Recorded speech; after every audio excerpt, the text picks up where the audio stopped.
Well, here is today's tea tasting. Traditional smoked Zheng Shan Xiao or Lapsang Souchong black tea. Got some in my Gaiwan. Rich black tea. Okay, here's the color for you. There it is in my cup. And the leaves. My husband and I are, quote, drinking the heck out of this tea, unquote. It's going down smoothly and quickly. I wanted to show you the leaves. They're all small bits. That one looks like got a lot of stem on that one. But they're all small bits. So here are my tasting notes for this traditional smoked Zheng Shan Xiao. And I'm probably saying that wrong, but I'm trying. I got this little cheat off of the internet so I could try to say it. So it translates into the small leaf from the mountain. And the trade name, so I'm thinking trade name as like along the trade routes. They talk about the trade routes from long ago. Lapsang Souchong was anglicized from the Fuzhou Hao dialect. La meaning pine and Sang meaning wood, with Souchong meaning small sort, referring to the leaves used. So we did see that the leaves were small pieces. Today's date, it's a type of tea is black, but the Chinese call it red tea. So us Westerners here in the United States call it black tea.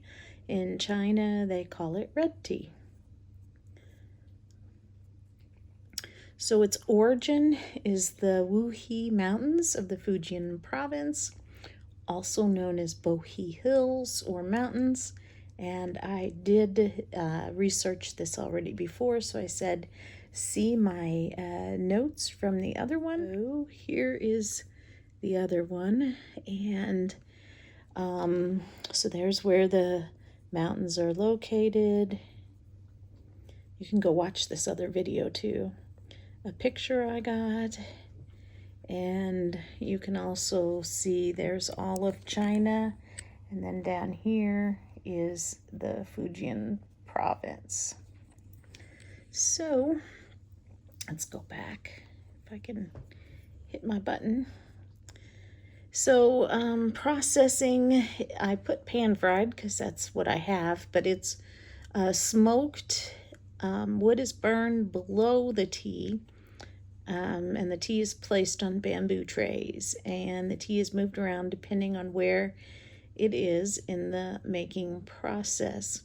This allows the tea to be gently smoked upwards to 10 hours. So it creates a subtle smoked flavor that balances other flavors. And then I read it, then it's pan fried. I'm sure each place makes it a little bit different. So this is the funny part. It says, this is the unsmoked counterpart to Lapsang from the Wuhe Shan. So this is the same tea leaves, but left unsmoked. So I actually read that. We'll skip a minute and go down here from the website. He says, this is not a smoky Zheng Shan Xiao. I don't have my cheat sheet in front of me. And should not be confused with the smoky type of lapsang. So wait a minute. The bag says smoked, the website title says smoked, and then on the website it says it's not smoky. And up there it says it's unsmoked. So what is it? Is it smoked or is it not smoked? So I think the key is that this is not smoked as much as what they usually send over to the Westerners, which some tea gurus would say that that's not a good smoke. I guess it all depends on what you like, and I like them both. So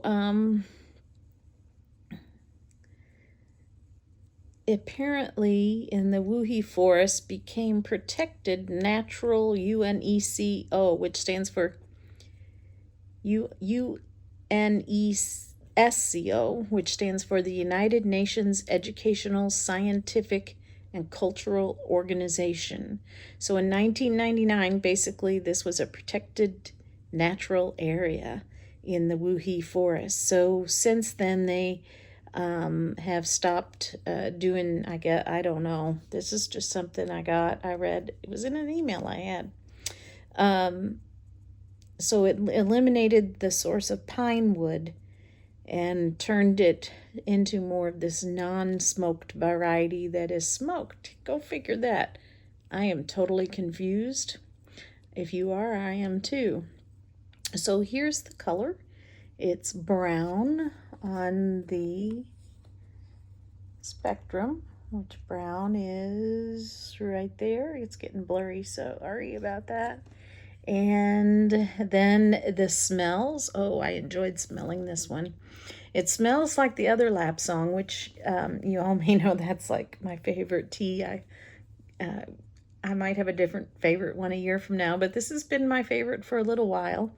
But it's most certainly more subtle smoky. It's not as smoky.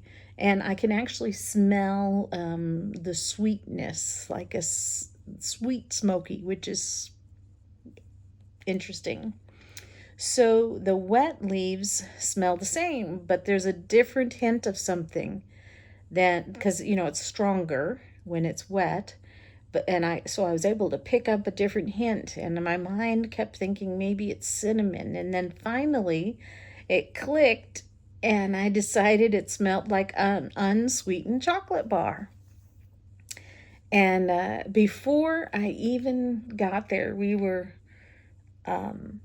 tasting it, and my hubby was like drinking it down. I said, "What color do you think it is?" And he said white, because he already drank it and all he saw was the white of his tasting cup. So we really drank this one down fast. But he loves chocolate. And he didn't know he loved it because it tasted like chocolate till we figured it out. So the body is, I've got medium, which is nice. Astringency is bright light. It's not smooth. There's some astringency there, but it's a nice astringency. And tasting, it does taste like it smells, so that's good. The smoky is more subtle and probably better for those who don't like Lapsang. I feel like Lapsang Souchong is one of those teas where you either love it or you hate it. And so I'm a love it. And if you are one that doesn't like it, then this might be a variety that you might like a little better. It does taste sweeter than the other, which is strange because I often have trouble getting sweet in teas. And I did pick that up, even smelling it. It tastes like smoky chocolate.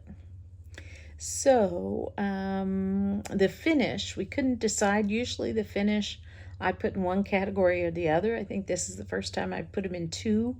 But there's attributes of both lingering smoky chocolate, and it's also a little bit juicy. So I put both categories for that. And my rating is 5 hearts. Of course, I love this tea. And I was thinking it might make a good Valentine's Day tea. Since it tastes like chocolate, it would be great paired with, chocolate and candles for Valentine's Day, which is coming up next weekend. So that'll be great to have this on hand. I'm going to have to get me some chocolate of something or other.